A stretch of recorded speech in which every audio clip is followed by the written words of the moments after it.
xibaar yi lu ciy gën a fës bokk na ci lu am tey ci mbas mi bu ñu sukkandikoo ci ministère bu gàlloo wàllu mbir gu yaram bi ak action sociale ci suñu réew mi di Sénégal ñeent fukk ak juróom ñoo am tey lii di mbas mi juróom benn fukk ak juróom benn daal di nañuy wër. danañu wax tamit ci mbirum Petro-Tim bi nga xamante ne ni jur na fi bruit ba ku nekk rek di xaacu naan Aliou Sall suñuy 400 000 amal ci ay manifestation yu dul jeex mbir ma nag mujjeewul fenn gannaaw rek ba doyen des juges daal di boucler instruction ngam bi ci mbirum Petro-Tim boobee. mbirum Moustapha Cissé Lo daañu si addu ak rek la nga xamante ne ni mooy audiowam bu ñu fësal rek nga xamante ne mu ngi si saaga ñi kii di Farba Ngom ak Yakham Mbaye loolu yéen nag jur bruit lool waaye nag soo moytuwulee rek leneen dana si juddu ak rek yeneen révélation ya nga xamante ne ni soo moytuwul dinañu feeñaat bi la yoon ak ab appel ba nga xamante ne nii rek Moustapha Cissé Lo mu ngi ko sekkoon ak Yakham Mbaye nee nañ bi la yoon sa soo moytuwul dana laal ci état bu Sénégal. mbirum Aby Ndour ak Pierre Atepa Goudiaby bi tamit animé nañu débat yi bés yi ñu génn gannaaw ba Aby Ndour rek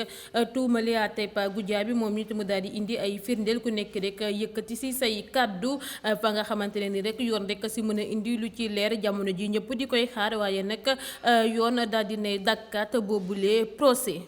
ñu ne ràpp baayam di Mamadou Diop ISEG ci kaso gi ngir rek mbirum Dieyna Baldé Abiba nag mënula supporter rek yooyu lee kàddu sax ñuy toppee waajuram bu góor di rek njaalookat ak rek détournement de mineur ci noonu nag ka nga xamante ne mooy ñeensu wujju yaayu Abiba si boobu lee mbir rek la joteeg Abiba ba ñu ci xeex bu métti mujjee ji rek ca commissariat bu jëppal daañu ko gën a yaatal. manageru Viviane bi di Djidiack Diouf mu ñu teggal loxo ngir rek association de malfaiteurs daal rek sàkkuwaat bàyyi ba ndegandiku waaye nag daal dinañu ko koy gàntalaat muy ñaareelu yoon loolu yëpp bu yembee ñu door see toftal tàggat yaram ak rek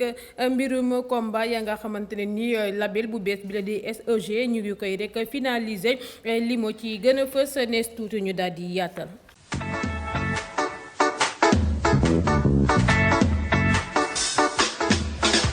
nuyu nañ leen bu baax a baax ami internetu Dakar Buzz di leen dalal jàmm ci xibaar yi mbas mi la ñu koy dooree si suñu réew mi di Sénégal tey juróom-ñaari junne ak juróom-benn fukk ak ñeenti test la ñu amal ñeent fukk ak juróom ñoo sa positif si ñoom ñoo ñee nag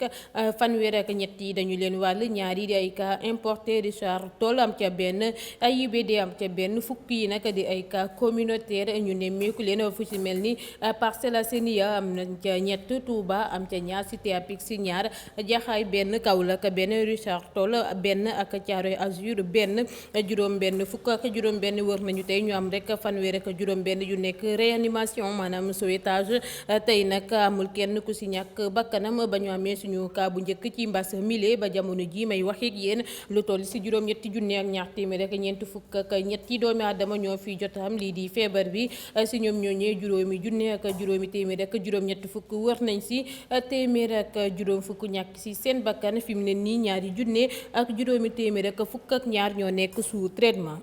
takku ba masque yi day wëyandi ba tey si ab xibaar bu ñu fësal ni ki démb si altine ji ministre de l'intérieur Aly Ngouille Ndiaye daal dinay rek dàbbaliwaat bi les mesures di takku ba masque yi si diiru ñetti weer ngir wàññi nag law ba feebar bi si lieu privé yeeg public yi yëpp matukaay bile nag ñu ngi ko rek njëkkoon a jël ca weeru avril bale ñu génn ak yokkute ba cas communautaire yi autorités yi dañoo estimé woon rek ni takku ba masque yi rek moo ñu mën a rek dellul gannaaw bile virus di coronavirus bi. xalifa général des Tidianes daal dina yàddu si juma yu ñu tëjoon ngir mbas mi moom nag daal dina si indi ay leeral la mu ci xamle moo di rek ñoom ñooñee ba ñu tàmbalee di confiné wu newul rek ndax mesure ya ñu jël si noonee mu ne état ba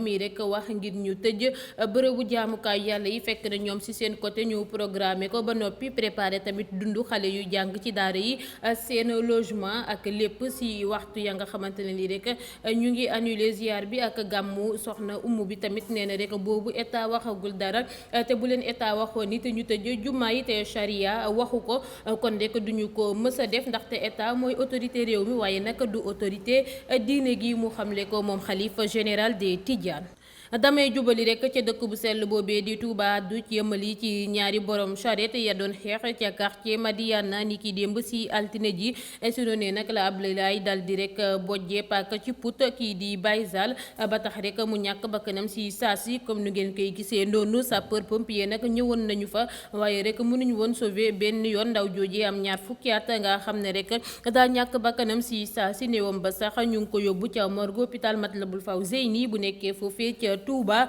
ak ko faat nag mbooloo ma fa nekkoon jot nañ ko sax jëflanteeg ñoom laata rek ñu koy teg loxo gannaaw rek baskan ba mere ba futt lool si li ni mel ne Baye Zar rek nit ku baax la woon te yaru te xamul woon rek lu dul liggéey dimbale waajuram bu góor. géej yaa ngi wëyandi rek di jël ay bakkan ba ndaw bu am ñaar fukki at moo ñàkk bakkanam ca plage bu Thiaroye-sur-Mer gannaaw ba mu labee ñoom ñooñee nag ñu ngi tolloon si ñetti disparaîtroon si ndox mi depuis samedi kenn si ñoom képp nag la ñu dal di gis néewam ba sapeur pompier yóbbu na ko waaye nag askan baa ngay sàkku rek ci sapeur pompier yi ngir ñu wëyandi recherche yi ngir rek ñu mën a gis yeneen ñaari néew ba xale yooyee ci noonu nag askan bu Thiaroye-sur-Mer di sàkku rek ci nguur gi ngir ñu yokku kaaraange gi ci plage yi ci ndoxtelu été bile nga xam ne rek ndaw yu bëri dañuy riirari lii di plage yi. Abdou Samata Diouf di membre plateforme nationale ngir wàññi risque yeeg catastrophe yi ne rek xel mënula nangu si ab réew ñuy seetaan ndaw yu nekk avenir ëllëg rek di dee comme ay weñ ci géej gi ci noonee nag muy ne rek mu ngi ñaan ministre de l'intérieur ngir rek mu jël si ay responsabilités. ma addu ci mbirum Petro-Tim bi nga xam ne nii rek jug na fi bruit ku nekk rek naan Aliou Sall suñuy 400 000 ak rek fa mu mujjee doyen des juges nag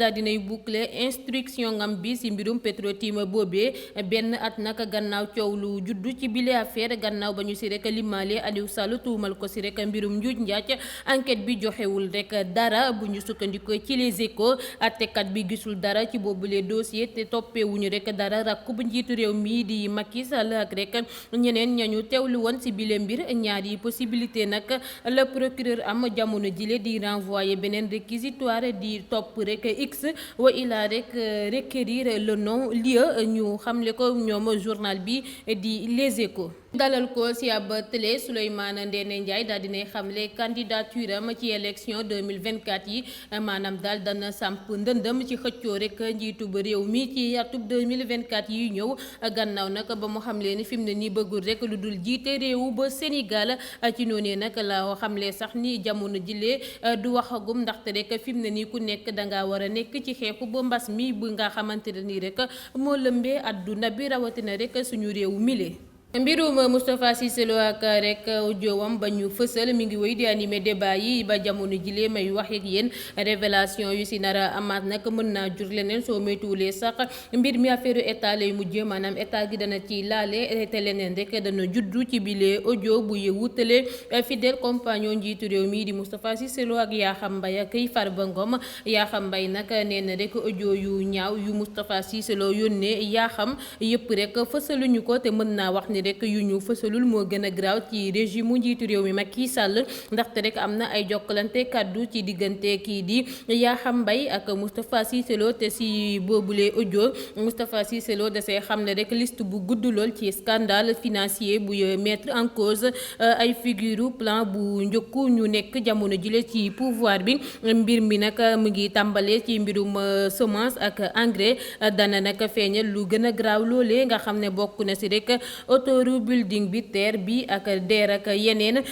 maanaam daal si ñoom ñaar ñooñee di Moustapha Cissé Lo ak Yakham Codou Ndéné Mbaye ñoom nag xamuñ ana kan moo enregistré bile yoon li ni mel si ñoom ñaar ndaxte rek bile yoon nekkul audio ba nga xamante ne ni rek ku nekk mën na koo fësal waaye ab appel téléphonique maanaam jokkoo ci téléphone bu ñu sekkoon la ñoom ñaar ñooñee di Moustapha Cissé Lo ak Yakham Mbaye ku enregistré nag boobule appel xam guñu ko waaye rek nañu jàpp ne leneen daani da si judduwaat leneen Serigne Modou Kara daal dina rek nekk di animé commentaire yi ci réseaux sociaux yi jamono ji ak rek ay photom yu mu fësal ak lukkam bu bees bi nga xam ne nii rek ku nekk ngi si addu comme nu ngeen koy gisee noonu si photo yu ñu si jot a fësal. mbirum Aby Ndour ak Pierre Atepa Goudiaby jur na coow lu rëy bés yi gannaaw ba Aby Ndour tuumale Atepa si ay proposition yu mu ne rek la ko wax Atepa it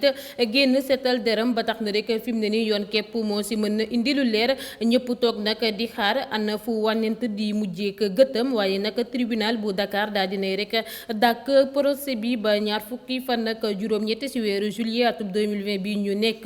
Pierre Goudiaby Atepa nag moo porté plainte woykat bi di Aby Ndour ngir diffamation gannaaw ba Aby Ndour xamle rek ci live bu mu doon def ci page Facebook am ni Atepa da ko doon chantage ngir rek di koy tëddee. su ma noppee ci Aby Ndour damay addu ci Coumba Gawlo Seck même bu dee sax dañuy pirater yenn ci ay comptam ci lii di réseaux sociaux yi Coumba Gawlo nag min bu baax la am moom moomee nag daal dinay attiré regardu ay fansam ci altine ji gannaaw rek ba mu fësalee ci compte Instagram am ay photom yu bees ak look bu neex lool ay soppeem comme ni ngeen koy gisee noonu rek ci yooyu les photos nga xam ne bokk na ca yamu fësal. ba tey ngeen di taataan xibaar yi ci Dakar Buzz woykat bi di Abiba di doomu Mamadou Diop bu ISEG daal dinay wuyu ji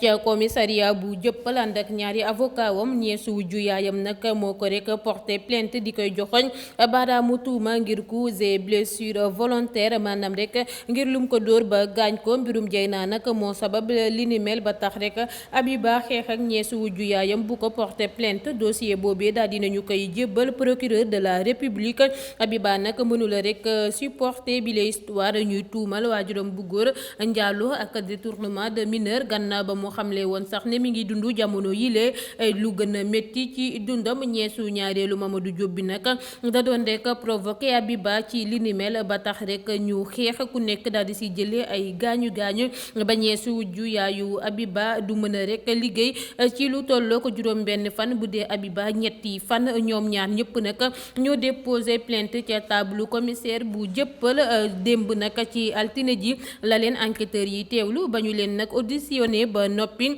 la si rek jege ñaare famille bi dugal seeni loxo ba ñoom ñaar ñëpp mujjee rek retiré seeni ba plainte waaye fekk na rek mbir ma daal di yegg ca procureur de la République waaye nag teewuñ si kenn dañu leen bàyyiwaat rek ñu ñibbiwaat gannaaw ba ñu boucler enquête bi jëbbal dossier bi procureur de la République bi nga xamante ne ni rek moo war a décider si luy toppandi ci bile mbir. nakar ak tiis daal di ne dal ci ndodd artiste bi di Pape Faye soxnaam nag di Khadijatou Diop Faye moo dal di rek génn àdduna moom moomee nag tey la ñu koy denc ca Yoff équipe Dakar Buzz yëpp ñu ngi koy jàll artiste producteur ak réalisateur bi di Pape Faye tey ñaanal rek soxna Khadijatou fa mu jëm gënal ko fa mu jógee. manageru Viviane Chidid bu ñu teg loxo ngir association de malfaiteurs atekatu 8e cabinet bu tribunal bu grande instance hors classe bu Dakar daal dina koy rek gàntalaat demande liberté provisoire am bi nag mooy ñaareelu yoon bu ñu koy gàntal bàyyi pa ndëggandeku ba nga xamante ne ni rek mi ngi koy sàkku ji jag Diouf nag ñu ngi ko placé woon sous mandat de dépôt fukki fan ak ñaar ci weeru février atum 2020 bii ñu nekk ngir trafic de visa ak usage de faux. tàggat yaram laa koy tëjee label bu bees bi la ñuy wax SEG daal dinay rek finaliser combat si diggante Alaaji Mbay ñu koy wax Falaye Balde ak Ketchup combat boobee nag ñu ngi ko fas yéene amal si même bés bu Reug Reug ak Gouye Gui di sëgg.